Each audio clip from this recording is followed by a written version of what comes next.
Love against hate is everything that we need to learn. The theory that I will be discussing is anxiety uncertainty theory and how it relates to the mass shooting of the gay nightclub Pulse in Orlando, Florida. Anxiety uncertainty management theory, or AUM for short, was developed and redefined multiple times by William Gudustis. He first created this theory in 1985, then redefined it multiple times, once being in 1993, then 2 years later in 1995, then finally in 2005. Reasoning for this is because he learned more throughout them years about his theory that he wanted to add more to it. This theory goes hand in hand with uncertainty reduction theory, or URT, which we learned 2 chapters ago in chapter 3. The difference between AUM and URT is uncertainty reduction theory focused on interpersonal encounters, while AUM focused on intercultural encounters wherein people from different cultural backgrounds interact. The main focus of AUM is the mindful awareness of intercultural anxiety and uncertainty from different cultural backgrounds to manage the reduction of AUM. Here are a couple of the key terms that will be useful to understand and learn more about the theory of anxiety uncertainty management. Cultural stranger is labeled as the out-group member of the issue, while the cultural natives would be labeled as the in-group members. At least one person is the cultural stranger when it comes to an intercultural encounter. You do not have to be in a foreign country to feel like a stranger. In the United States, anywhere you go, you have the possibility of becoming part of the cultural stranger. Attributional confidence is when you can appropriately discern and reduce your uncertainty about your interaction with the other culture's behavior. Anxiety can affect anyone at any certain point in time. It does not matter if you are part of the in-group or out-group. Anxiety is the emotional state of apprehensions, worry, or fear of negative consequences. Effective communication occurs when the person interpreting the message attaches a meaning to the message that is relatively similar to what was intended by the person transmitting. What this means is that one person can tell another person one thing, while that person tries to tell someone else the same message, but it could leave out some certain parts to the message, but still be similar to the first message. Intercultural adjustment is a secondary outcome of AUM, where the cultural out-group members feel emotionally secure and communicatively competent. An example of intercultural adjustment could be going from high school to college. What I mean by this is when you go to college, you keep and lose some of your old friends from high school, which would be in your in-group, while gaining new ones at college, that would be your out-group. Next, I will talk about Pulse nightclub and how it is connected to anxiety and uncertainty management theory. Pulse is a gay nightclub in Orlando, Florida that had a mass shooting come into its nightclub. The in-group that is being portrayed would be the LGBTQ community, which stands for lesbian, gay, bi, trans, and questionable. And the out-groups are ISIS, which is Islamic State of Iraq and Syria, which is a terroristic group. And also the non-LGBTQ in the United States, which would be considered a non-group as well. How the LGBTQ community and the non-LGBTQ community interact is by fighting side by side with each other against the other outgroup of ISIS.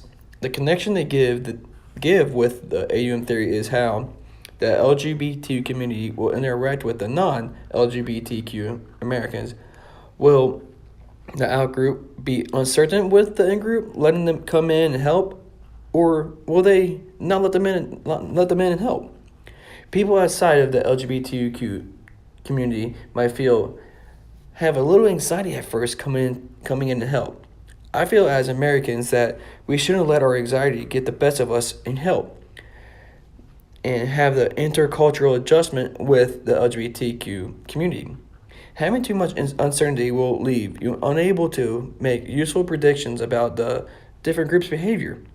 The shooter, Omar Mateen, pledges alliance to ISIS and his hate for the LGBTQ community. The different cultural backgrounds that are connected with the in-groups will be non-LGBTQ Americans. Even though they are not a part of the community, they are fighting with them against this hate crime against the LGBTQ community. What the media wants us to believe is that this was a hate crime against the LGBTQ community. At least 49 people were killed, and 53 others were injured after the shootings. ISIS has claimed responsibility for this attack, but the FBI doesn't believe it for some reason. The reason that this mass shooting happened was because Omar wanted revenge on the LGBTQ community after having a secret affair on his wife with a male named Miguel, who broke it off with Omar after it. With the mass shootings in the gay nightclub, the LGBTQ community wants one thing, and that is what they've always wanted, which is for everyone to love everyone, no matter what they believe in and what race or culture they belong to. The main objective with the LGBTQ is to spread the word of happiness instead of hate. They want stricter gun laws where everyone has to get a background check and make the process of getting a gun harder by raising all the gun ages to 21. Here are some quotes and testimonies that were given after the mass shooting in Pulse. A quote from President Obama: "In the face of hate and violence, we will love one another. We will not give in to fear or turn against each other. Instead, we will stand united as Americans to protect our people and defend our nation." What I feel like he meant by this is that it doesn't matter if you're a part of the LGBTQ community or not. We all have to come together and love one another in times of evil. Another quote is from Myra Alvera, who is the mother of Amanda, who passed away that night. "I have to keep fighting for her memory, that she's not forgotten, that her death isn't in vain." Another quote from Michelangelo Signorile is a writer for the HuffPost and stated that the LGBT people feel welcome and accepted. What he meant by this is everyone in Orlando, Florida, at the time welcomed the LGBT community during the time of Pride Week. Pride Week is a week-long celebration that happens all over America in different cities that spread the word of the LGBT community and spread happiness along the cities. United States Representative Corinne Brown was quoted on, "Clearly this was not just an attack on an LGBT community in Orlando, Florida, but an attack on America. Together, our nation must stand against terror and hatred, and not permit prejudice, violence, and fear to have the upper hand over the American ideals of compassion, liberty, and freedom." What Corinne is stating is that we have to stand together to fight against hate, and it does not matter if you're a part of the in-group or not. Here, I will show a couple of videos, one from a mother of the victim that passed away and the FBI. Only son.